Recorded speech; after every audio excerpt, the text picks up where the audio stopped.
Assalamualaikum warahmatullahi wabarakatuh. Salam sejahtera untuk yang beragama lain. Salam kompeten untuk guru dan dosen di Indonesia. Nah, pada kesempatan hari ini, saya akan berbagi tentang bagaimana cara menggunakan rumus Excel yang paling sering dipergunakan dalam dunia kerja. Nah, dalam tutorial ini kita akan mempelajari tentang beberapa fungsi dasar dari rumus Excel, kemudian beberapa fungsi matematis seperti penjumlahan, pengurangan, dan seterusnya. Kemudian kita juga belajar tentang fungsi if dan bagaimana memodifikasi if. Kemudian juga kita belajar tentang fungsi text. Kita juga akan mempelajari tentang bagaimana menggunakan lookup and VLOOKUP. Dan yang terakhir, kita juga akan belajar tentang bagaimana memanfaatkan pivot table and chart. Dan secara keseluruhan, kita akan mempelajari 15 rumus Excel. Oke, jika Anda belum subscribe channel ini sebelumnya, Anda silakan subscribe channel ini karena kami memiliki banyak tutorial gratis untuk Anda, sehingga akan sangat bermanfaat untuk Anda untuk bisa mengikuti perkembangan teknologi informasi di bidang pendidikan.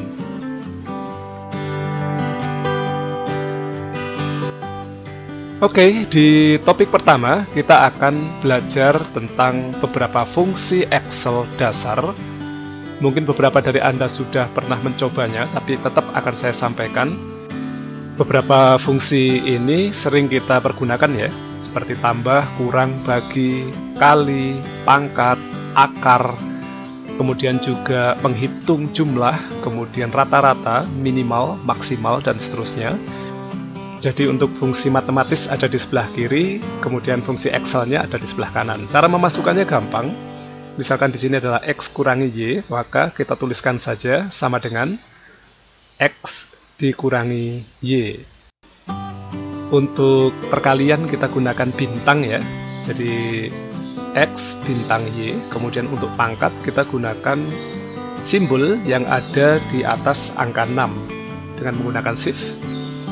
Oke, sekali lagi kalau untuk pangkat kita gunakan simbol yang ada di atas angka 6. Dan untuk akar kita gunakan ini SQRT atau SQRT. Kemudian kita masukkan mana yang mau kita pangkatkan. Kemudian kita tinggal lanjutkan untuk menulis rumus dan kemudian kita enter. Untuk mengcopy secara keseluruhan, ini tinggal kita double klik. Nah, ini secara otomatis akan terisi semua rumus yang telah kita buat. Oke, kita coba untuk fungsi Excel lainnya, berupa jumlah, hitung, rata-rata, dan seterusnya. Jumlah, kita gunakan sum. Kita tinggal select, kemudian kita enter, maka jumlah akan muncul. Kemudian, rata-rata, kita tinggal pilih sama dengan average, ya. Jadi kita pilih average, kita select saja, kita enter, maka di sini akan muncul rata-rata dari jumlah yang kita seleksi. Kemudian yang seterusnya di sini ada jumlah tipe HP. Kita bisa pakai count ya atau hitung. Kita tulis saja sama dengan count. Oke, saya pilih count A karena di sini yang saya seleksi adalah huruf, maka akan muncul bahwa jumlahnya adalah 7. Kemudian yang terakhir di sini adalah rata-rata terjual, sama seperti yang di atas kita pakai average. Oke, di sini saya bikin cepat karena ini baru dasar ya. Jadi ini adalah pengetahuan Excel dasar.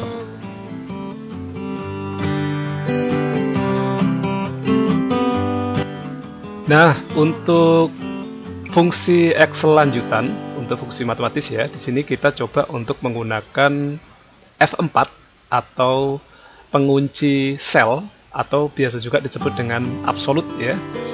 Nah, digunakan ketika antara dua nilai yang mau kita masukkan rumus posisinya tidak sejajar ya. Jadi saya ambil contoh, posisinya tidak sejajar. Ketika tidak kita lock, maka hasilnya akan seperti ini. Akan hancur ya, di bawahnya akan ada angka 0 atau tidak bisa dihitung. Karena apa? Karena posisinya tidak sejajar. Nah, supaya hasilnya bisa kita copy dengan cepat, kita harus melakukan lock dengan cara tekan F4 ya, setelah Anda klik sel yang ingin Anda kunci. Nah, sekarang kita coba. Nah, maka hasilnya akan sama atau persis seperti rumus yang kita masukkan. Karena posisi dari sel yang kita tunjuk, kita kunci seperti ini, kemudian kita enter. Nah, untuk beberapa latihan ini bisa kita coba untuk posisi vertikal atau horizontal. Ini saya coba untuk posisi ke atas ya. Jadi untuk pajak ini kita coba misalkan ya seperti ini. Kita bisa klik angka 12,5% atau bisa juga kita tuliskan angka 12,5%. Tapi karena kita latihannya pakai lock, maka kita klik saja seperti ini dan hasilnya seperti ini. Oke, untuk total sederhana, kita tinggal lakukan penambahan antara upah kerja, upah lembur, dan dipotong dengan pajak. Jadi hanya menggunakan fungsi matematis biasa ya. Oke, di sini hasilnya adalah saya klik ini, ditambahkan ini, dikurangi dengan pajak 12,5%. Hasilnya adalah seperti ini.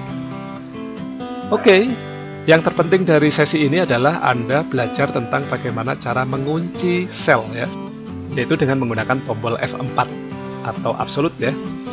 Oke, kita masuk ke sesi yang ketiga. Kita akan membahas tentang fungsi if.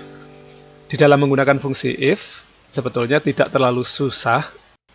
Jadi yang harus Anda siapkan adalah kriterianya, kemudian kita tinggal memasukkan fungsi if dengan memasukkan kriteria-kriteria yang sudah kita buat. Oke, kita coba mulai dari yang paling sederhana. Kita bikin kriterianya cuma dua, yaitu lulus dan tidak lulus. Caranya mudah, sama dengan if. Kemudian kita tinggal ikuti apa yang ada di sini. Oke, yang pertama ini adalah logical testnya. Baik, kita masukkan saja. Jika nilai lebih besar dari 60, maka itu koma, atau beberapa komputer menggunakan titik koma ya, maka dalam tanda petik kriterianya adalah lulus. Tanda petik, kemudian koma, dan selanjutnya ketika jawaban itu salah, maka dia tidak lulus. Artinya ketika nilainya di bawah 60, maka dia tidak lulus. Caranya mudah, tinggal ada enter. Oke, di oke aja. Nah, dengan otomatis ketika nilainya di bawah 60, dia tidak akan lulus. Sedangkan ketika nilainya di atas 60, dia akan lulus. Yang perlu dicatat adalah ketika kriterianya cuma ada dua, kita hanya menggunakan satu if ya, tidak menggunakan dua if. Nah, ketika kriterianya itu lebih dari 2, 3, 4, dan seterusnya, maka jumlah if yang kita pergunakan akan banyak. Nah, saya ambil contoh ini untuk menentukan nilai huruf A, B, C, D, dan E. Ada sekitar 5 kriteria. Cara memasukkannya sama seperti tadi, kita masukkan logical testnya, kemudian kita masukkan value if true, kalau benar itu jawabannya apa. Misalkan di situ lebih dari 90, maka A. Nah, setelahnya kita nggak langsung menutupnya, tapi kita masukkan if lagi, kemudian kita mulai prosesnya dari awal. Logical test, kemudian kita masukkan kriteria ketika logical test terpenuhi, kemudian kita koma, dan kita lanjutkan dengan memasukkan if lagi. Sebagai pedoman, jumlah if itu adalah jumlah kriteria dikurangi 1. Jadi ketika kriterianya adalah 2, maka jumlah if-nya itu cuma 1 ya. Tapi kalau kriterianya 5, berarti jumlah if-nya ada 4. Nah, seperti ini contohnya.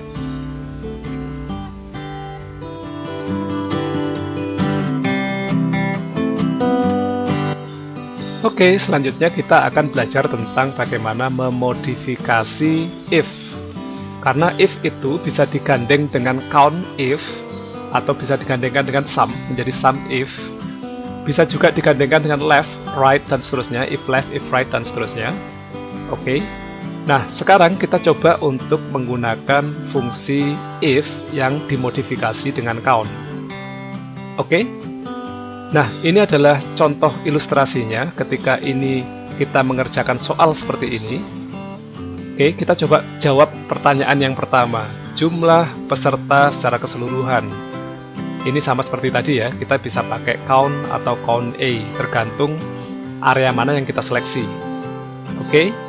Kemudian di sini ada jumlah peserta berpendidikan sarjana. Nah, ini kita tidak bisa menggunakan sum biasa, atau count biasa, tapi kita menggunakan count if. Oke, di sini kita coba untuk pakai count A. Nah, kalau Anda pakai count A, otomatis yang diseleksi adalah huruf ya. Oke, hasilnya sama, yaitu 10 orang. Nah, berikutnya kita coba untuk mengisi jumlah peserta berpendidikan sarjana dengan menggunakan fungsi COUNTIF. Ya, di sini ada list data pendidikan. Mungkin kalau jumlahnya 10 mudah ya, tapi kalau database sebetulnya itu jumlahnya bisa ratusan atau ribuan. Di tutorial ini saya menggunakan jumlah sedikit ya, supaya lebih mudah dipahami. Karena sebetulnya sama aja jumlah sedikit atau banyak. Kita tinggal memasukkan count if, kemudian kita select atau kita lakukan seleksi ya, dan kita masukkan kriterianya. Di sini kita masukkan, kita ingin menghitung sarjana, berarti kita tulis saja di sini sarjana. Oke, petik kemudian tutup kurung enter. Maka di sini diperoleh informasi bahwa jumlah sarjananya adalah 3. Sekali lagi ini hanya contoh karena jumlahnya sedikit ya, 10. Nanti di aplikasinya Anda bisa menggunakan data yang jumlahnya ratusan atau ribuan. Oke, yang kedua kita coba sekarang sekali lagi bagaimana cara menjumlah peserta pendidikan SMK. Caranya sama, kita pilih, kita seleksi, kemudian kita masukkan kriterianya di dalam tanda kutip. Kita tuliskan saja di sini adalah SMK. Kemudian untuk peserta pendidikan SMA, caranya juga sama. Anda bisa melakukan latihan ini berulang-ulang sehingga Anda bisa memahami bagaimana cara penggunaan count if ya. Oke. Untuk count blank itu digunakan untuk menghitung jumlah ruangan atau sel yang kosong, tidak ada nilainya. Di sini kita coba untuk menghitung apakah di ujian tahap 1 atau tahap 2 ada peserta yang tidak mengikuti atau nilainya blank atau kosong ya, selnya kosong. Caranya sederhana, kita tinggal ketikkan saja count blank, kita seleksi area mana yang ingin kita hitung dan kita enter. Oke, sekali lagi kita tinggal masukkan sama dengan count blank, kemudian kita seleksi areanya, kemudian tinggal kita enter. Maka disitu keluar bahwa di ujian tahap 2 ada 1 yang tidak ikut, di ujian tahap 1 ada 3 yang tidak ikut atau nilainya kosong.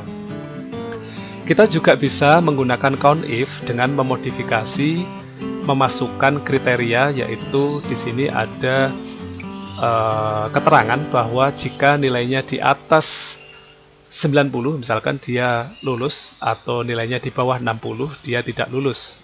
Caranya juga sama seperti tadi, tinggal perbedaannya adalah kita tinggal masukkan logical test sebagai pengganti kriteria. Yang tadi kita lakukan di atas ya. Kalau yang di bawah ini yang kita masukkan bukan kriteria tapi logical test. Sehingga yang masuk kriteria di atas 60 atau yang masuk kriteria di bawah 60 itulah yang akan terhitung. Nah, di dunia kerja biasanya penerapan dari rumus ini adalah untuk menghitung jumlah, tapi kita memasukkan kriteria di dalamnya. Misalkan kita ingin menghitung jumlah produk tertentu atau penjualan dari produk tertentu, sehingga yang kita masukkan tidak secara keseluruhan, tapi yang hanya memenuhi kriteria yang sudah kita buat. Oke? Oke. Untuk lebih jelasnya, saya akan coba untuk masuk ke contoh yang kedua untuk menggunakan count if atau menggunakan sum if. Nah, untuk percobaan yang kedua ini kita coba untuk mempraktekkan bagaimana cara menggunakan fungsi sum if, yaitu menjumlah tapi pakai kriteria. Jadi yang dijumlah tidak keseluruhan, tapi hanya yang memenuhi kriteria yang telah kita buat. Nah, di latihan yang sudah saya buat, di sini ada data penjualan produk pada sebuah toko komputer ya. Nah, di sini ada beberapa produk yang berbeda-beda.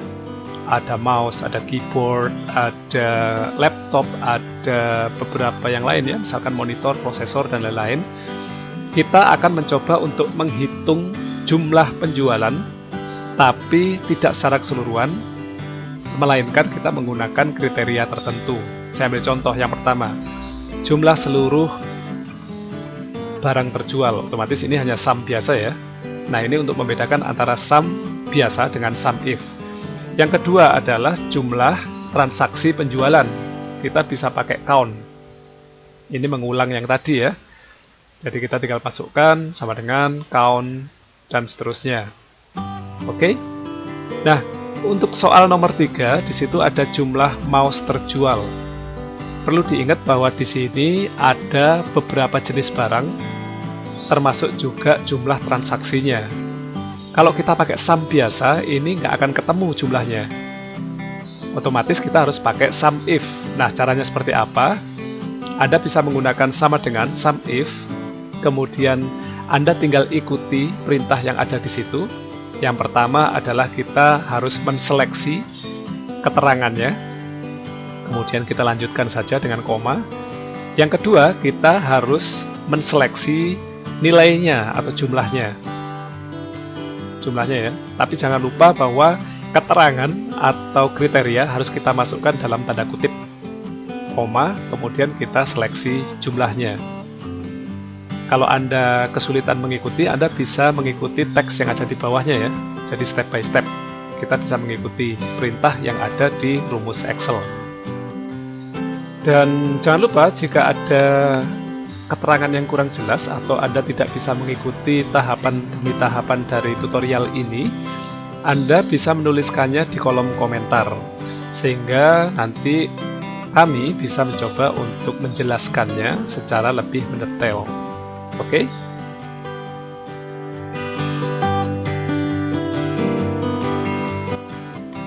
Nah, kita lanjutkan saja untuk mengerjakan soal latihan ini. Karena semakin banyak kita latihan, maka semakin Anda memahami bagaimana cara menggunakan rumus sum if ya. Pada dasarnya sum if adalah kita mencoba menjumlahkan, tapi dengan menggunakan kriteria. Jadi kita menjumlah tidak secara keseluruhan, tapi menjumlah hanya sesuai dengan kriteria yang telah kita buat sebelumnya. Oke, untuk mempercepat sebetulnya Anda bisa copy paste rumus-rumus yang ada. Kalau pekerjaan Anda adalah menggunakan rumus yang sama, Anda tinggal copy dan paste. Syaratnya adalah ketika Anda melakukan copy paste, ada beberapa seleksi atau sel yang kita kunci dengan menggunakan F4. Sehingga ketika kita copy dan kita perbanyak, rumus-rumus atau sel tersebut tidak berubah.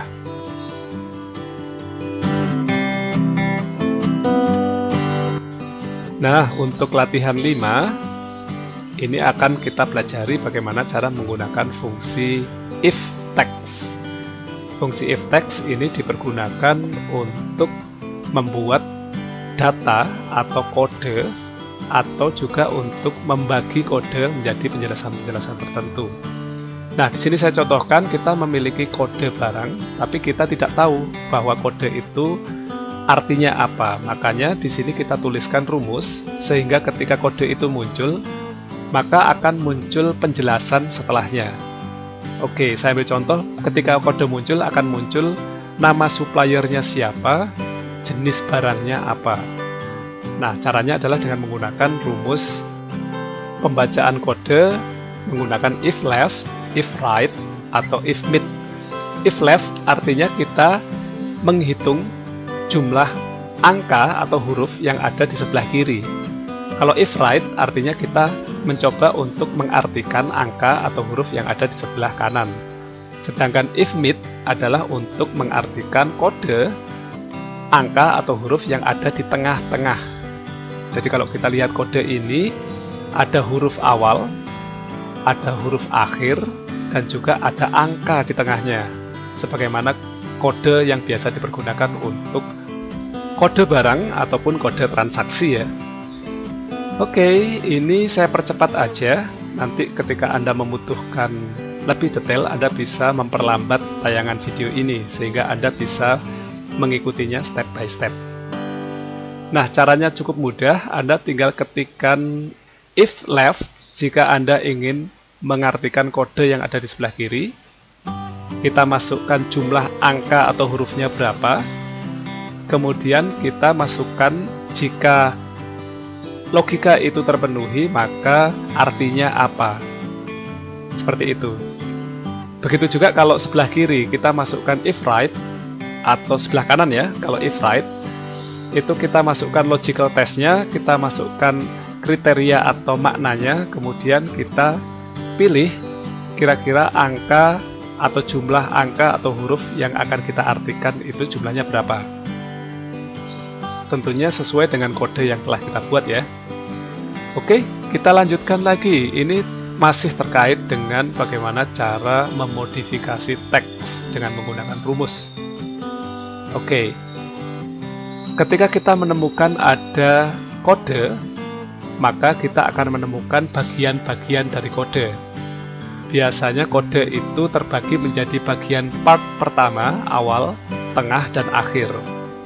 Part awal itu akan memiliki arti, tengah juga akan memiliki arti, akhir akan memiliki arti. Saya ambil contoh, misalkan di sini ada kode BL101 PSP.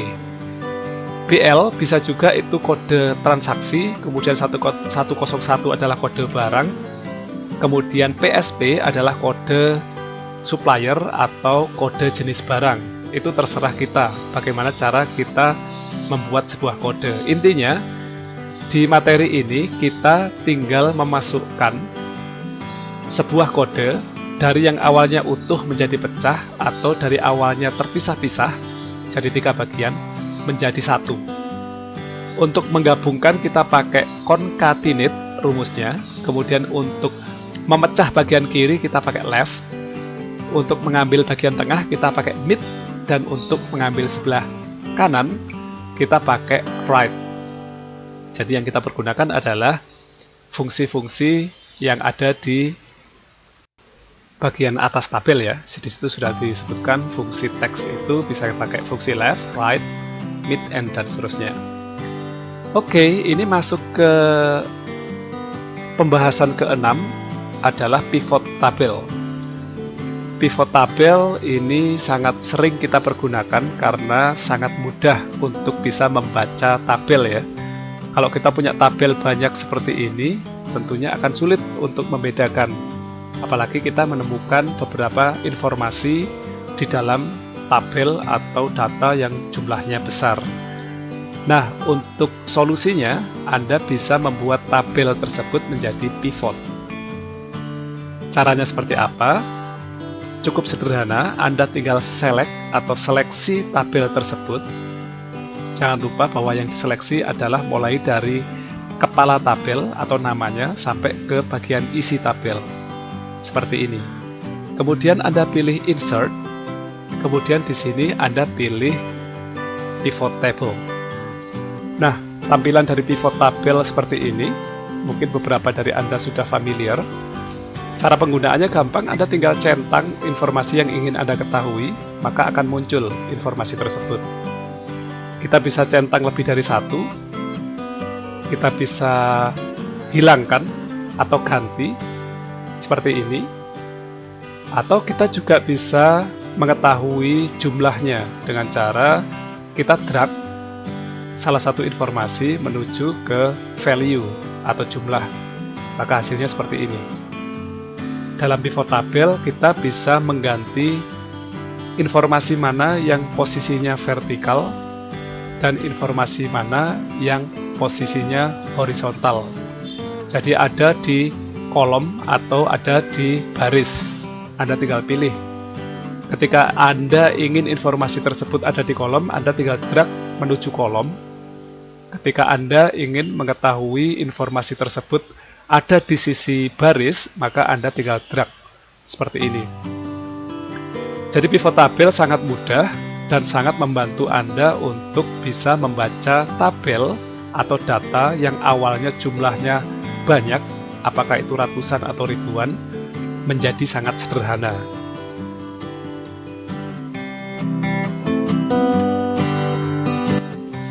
Untuk merubahnya menjadi chart atau grafik, caranya juga cukup mudah. Anda tinggal select atau seleksi mana yang akan dijadikan grafik atau mana yang akan dijadikan bagan. Sangat mudah. Oke, ini yang terakhir kita akan bahas mengenai bagaimana cara menggunakan lookup dan VLOOKUP. Dalam dunia kerja, rumus ini paling sering dipergunakan karena rumus ini bisa digunakan untuk membuat database sederhana dengan sistem pembacaan otomatis. Nah, sistem pembacaan otomatis yang dilakukan itu adalah dengan menambahkan rumus dengan menggunakan horizontal VLOOKUP atau vertical VLOOKUP. Tergantung dari jenis tabel acuan yang kita miliki. Oke, kita awali dengan penggunaan VLOOKUP.